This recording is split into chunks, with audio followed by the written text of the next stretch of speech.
This is News Now, coming to you live from our studios. The Court of Appeal sitting in Abuja has set aside the decision of the Osun State Governorship Tribunal and has upheld the election of Senator Ademola Adeleke as the governor of the state.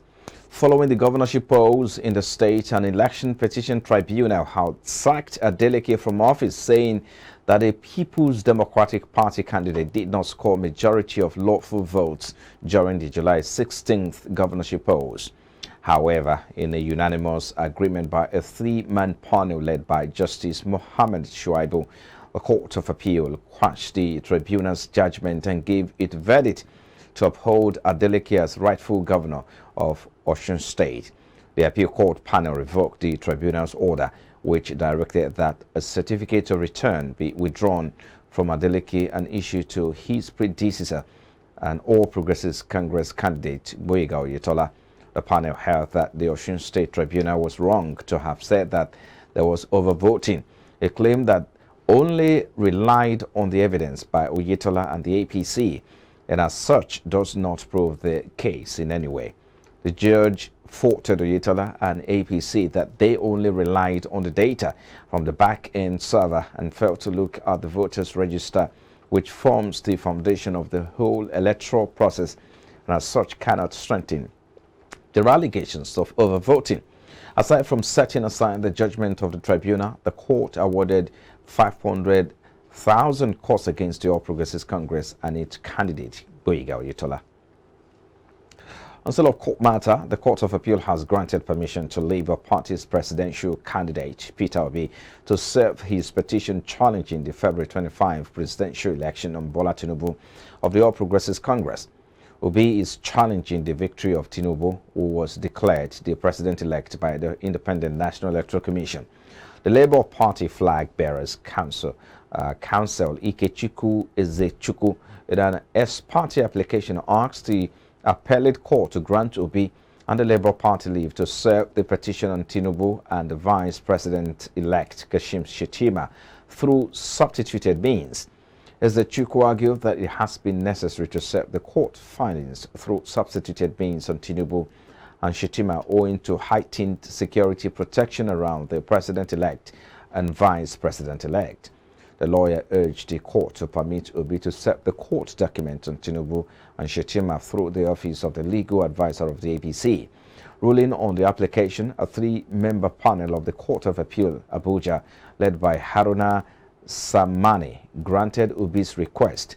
The court ordered that the petition be served on Tinubu and Shettima by delivering or pasting the petition and all other processes filed in the petition at either the office of the National Legal Advisor of the APC or with any other office of the APC at its National Secretariat at number 40 Blantyre Street of Ademola Adetokunbo Crescent, Wuse 2 in the Federal Capital Territory, Abuja.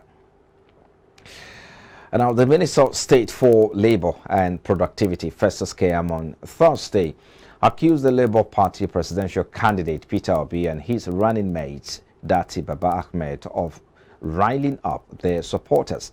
In a television interview, Keyamo said he had petitioned the Department of State Services to invite the Labour Party leaders over their rejection of the declaration of Bola Tinubu as the president-elect.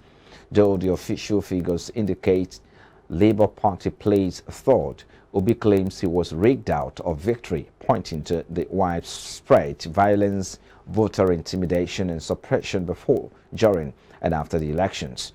In the wake of Tinubu's win, members of his camp urged the aggrieved parties to approach the courts. However, the early calls to seek legal redress have been met with suspicion from Obi's supporters. Keyamo argued that legal redress was provided for by law, adding that some people had successfully retrieved their mandate by going to court. And in the meantime, the People's Democratic Party on Thursday announced the suspension of former governor of Ekiti State, Ayodele Fauci, former president of the Senate, Pius Ayim, and Professor Dennis Itavia and Aslam Aliyu. The party said the suspension took effect on Thursday, adding that the decision was reached after an extensive review of the affairs of the party pursuant to the provision of the PDP constitution as amended in 2017. The PDP also referred the governor of Benue State, Samuel Otom, to the National Disciplinary Committee over his reported involvement in anti-party activities. This was disclosed in a statement signed by the National Publicity Secretary, Debo Ologunagba. Reacting, Fayose, through his media aide, Larry Olayinka, described the suspension by the Senator Iocha Ayu-led National Working Committee as the last kick of a dead horse, adding he and others who stood by the party when Ayu and his cohorts left it to die will rescue the PDP and give life back in due course, as the purported suspension will have no leg to stand. Also reacting, Otom said the PDP National Working Committee against him was acting in contempt of his subsisting court order by referring him to the disciplinary committee of the party for alleged anti-party activities. Governor Otom, in a statement by his Chief Press Secretary Nathaniel Ikuo on Thursday, also said that it was contemptuous of the party's leadership to disregard the court order which barred the party or any organ of the party from issuing any disciplinary measure against him.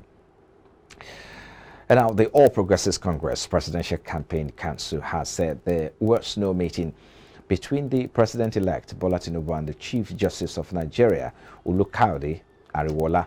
In a statement on Thursday night, the APC PCC Director of Media and Publicity, Bayo Onanuga, described as fake, misleading, and malicious a media report that Ariwola disguised to meet with Tinubu. Onanuga said the President-elect is currently in Paris, France, and not in the UK. According to the Campaign Council's spokesperson, there is an attempt to create doubt about the legitimacy of the election that produced Tinubu as President-elect. Onanuga stated that they refute emphatically that there has been no clandestine meeting between the President-elect and the respected Chief Justice of Nigeria anywhere. He asks what kind of appointment or secret meeting with the two men have arranged in London with so wide disparate arrival dates, except in the imagination of the Fox News merchant. And now, Edo State Governor Mr. Godwin Obaseki has acknowledged the place of unity and peace in ensuring the growth and development of the state. The governor in his state broadcast appreciated the people of Edo State for supporting him and his party, the People's Democratic Party, in the State House of Assembly election, which took place last Saturday, 18th March. Governor Obaseki said the support made it possible for the PDP to secure the majority in the State House of Assembly. The governor said the victory will further spur his administration to complete the reforms and project which it started over 6 years ago. Obaseki said he is happy with the composition of the emerging House of Assembly because it reflects more inclusion from various facets and diversity. I am happy with the composition of the emerging House of Assembly because it reflects more inclusion from various facets and diversity of our state. I, on my part, will continue to encourage more participation by youth and women in our politics to ensure better representation of all interests in our democratic process. With the House of Assembly elections over, our task is now to ensure that there is harmony, unity, and peace in Edo so as to assist us in our efforts to grow and develop our dear state. In the next few weeks, I will be reaching out to you, my dear citizens of Edo State, to solicit your participation and inputs into the 30-year Edo Master Plan, which we are currently developing. This master plan will form the basis and set the direction for the development of Edo in the next 3 decades. Also, I will be calling on all of you, including traditional and religious leaders, various social and political groups, to join us in our program to clean and green Edo. We need to make our state more attractive and healthier. Therefore, I will be leading a participatory initiative for us to clean and preserve our environment for future generations.